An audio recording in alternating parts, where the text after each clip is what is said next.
What if I told you that the greatest war you'll ever fight isn't on a battlefield? It's inside your own mind.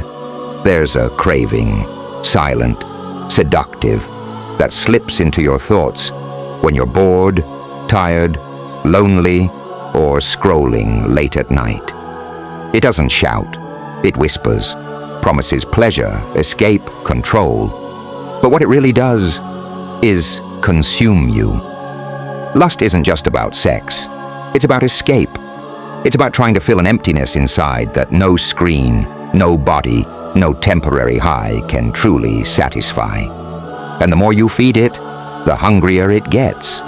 You think you're in control, but look closely. How many times have you said, "This is the last time"? How many private moments have ended in guilt, shame, and silence? This isn't just about desire. It's about distraction, about numbing, about running from pain instead of healing it. Every click, every indulgence, every fantasy, it chips away at your focus, your drive, your ability to be fully present and fully alive. But what if there was a way out? Not through shame, not through force, but through understanding, through reclaiming your power, not by suppressing your desire, but by transforming it. Because when you stop letting lust control you, you start to see the world and yourself clearly. And in that clarity, something incredible happens. You begin to build a life rooted not in fleeting highs, but in lasting peace. So today, we're diving deep into the psychology of lust, the traps it sets, and most importantly, how to break free. Let's begin. 1. Lust is a symptom, not the root. Behind every addictive craving is a deeper wound. Lust is often the bandage we use to cover our pain. Pain from rejection, abandonment, loneliness, or trauma. It's not just about attraction, it's about distraction. When you feel a sudden urge to indulge, ask yourself, what am I really running from? Often it's not lust you're battling, it's unhealed pain. 2. Dopamine addiction is real. Lust thrives on dopamine spikes. Every scroll, every image, every fantasy hijacks your brain's reward system. The problem? It never ends. What satisfied you yesterday won't satisfy you tomorrow. Your brain demands more, stronger, faster. But real joy doesn't live in that cycle. It lives in discipline. It lives in choosing discomfort today for freedom tomorrow. Here's a story. At 17, Marcus was like most teenage boys, plugged in. Instagram, TikTok, YouTube, every minute filled with noise, color, motion. He told himself it was harmless, just entertainment. But slowly he noticed something was wrong. He couldn't focus. Reading a book felt like torture. Prayer felt dry. Conversations felt like interruptions to his scrolling. But what scared him most was this. He didn't feel anything deeply anymore, just a constant buzz in the background. Like he was alive, but not truly living. One night he stayed up until 3 a.m., watching videos he'd never want anyone to know about. When the screen finally went black, he sat in the dark, empty, number ashamed. The next morning, he skipped school, sat on his bed, and for the first time, asked himself, what is happening to me? That question saved him. He started researching dopamine, how artificial spikes from endless scrolling, porn, and hyperstimulation rewired his brain. He realized he was hooked, not just on content, but on the feeling of escape. So he did something radical. He quit cold turkey. No social media, no streaming, no explicit content. The first week was hell. Boredom hit hard. His hands twitched to reach for his phone every 5 minutes, but he stayed firm. Week 2, he began journaling, walking, talking to God again. Week 4, he picked up a book and actually finished it. 3 months in, his mind felt quieter. His heart more alive. He saw beauty again in small things: sunlight, music, scripture. He felt peace, not from a screen, but from stillness. He realized something powerful. Dopamine doesn't rule you unless you let it. And when you stop chasing cheap highs, you start building a deep, unshakable joy. 3. Shame fuels the cycle. What happens after indulgence? Guilt, shame, silence. And what do those feelings lead to? More indulgence.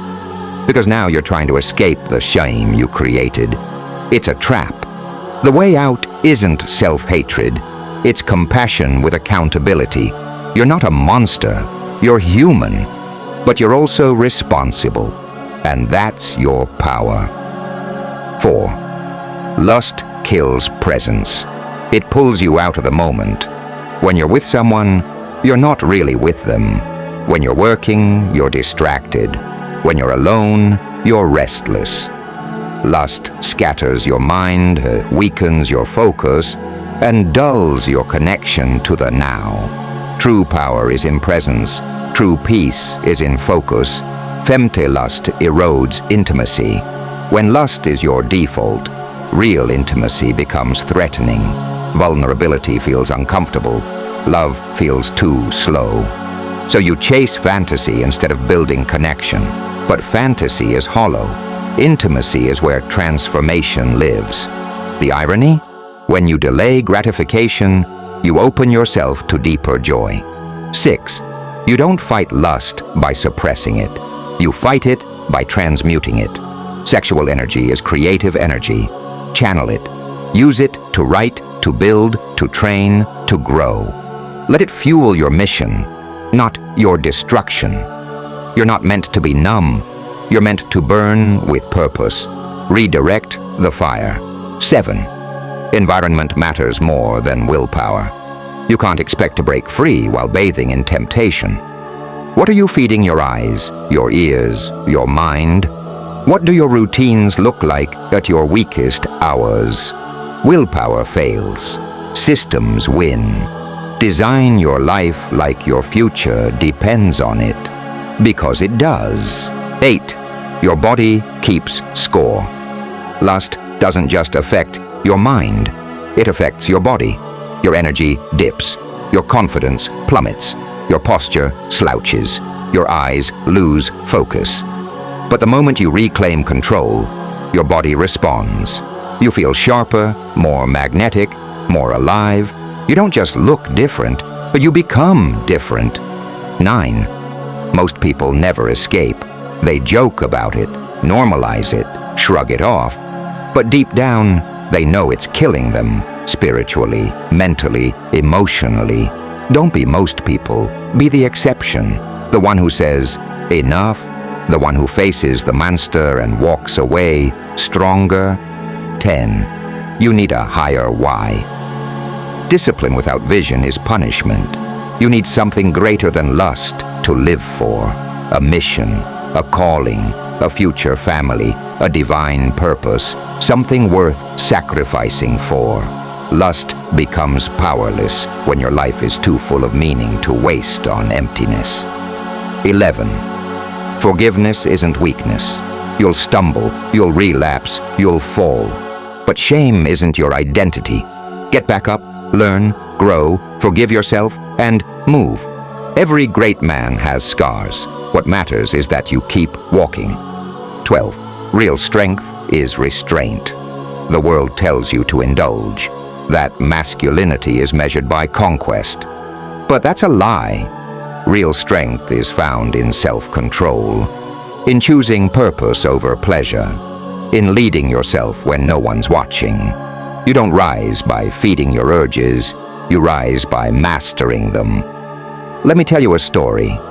There was once a young man named Elijah. At 19, he was brilliant, sharp-minded, strong-willed, full of promise. But he had a secret. Every night when the world went quiet, he'd fall into the same cycle. Lust, regret, guilt. It didn't show on the outside. He still smiled, still helped his family, still showed up for work. But inside, He was drowning. One night he met an old mentor at the gym. The man noticed Elijah's fire, but also his frustration. After a long conversation, the mentor said, "You've got the strength of a lion, but you're feeding rats in the dark." Elijah didn't understand at first. Then the mentor continued, "You think strength is in how much you can consume, but real strength is in what you can refuse. Restraint isn't weakness, it's the sword of kings. Until you control what controls you, you'll always be a prisoner wearing a crown." That night, Elijah went home different. He didn't change overnight. He stumbled, failed again. But this time, he kept fighting. He cut off triggers. He built routines. He replaced the empty high with weight training, late night reading, early morning cold showers. Weeks passed, then months, then a year. One day he looked in the mirror and saw a man. Not just in age, but in spirit. His eyes had clarity. His posture had confidence. His energy was calm, focused, and powerful. Because he finally understood. The man who can say no to himself is the man no one else can conquer. And that's the truth most people won't tell you. You don't need more hacks. You need more honesty.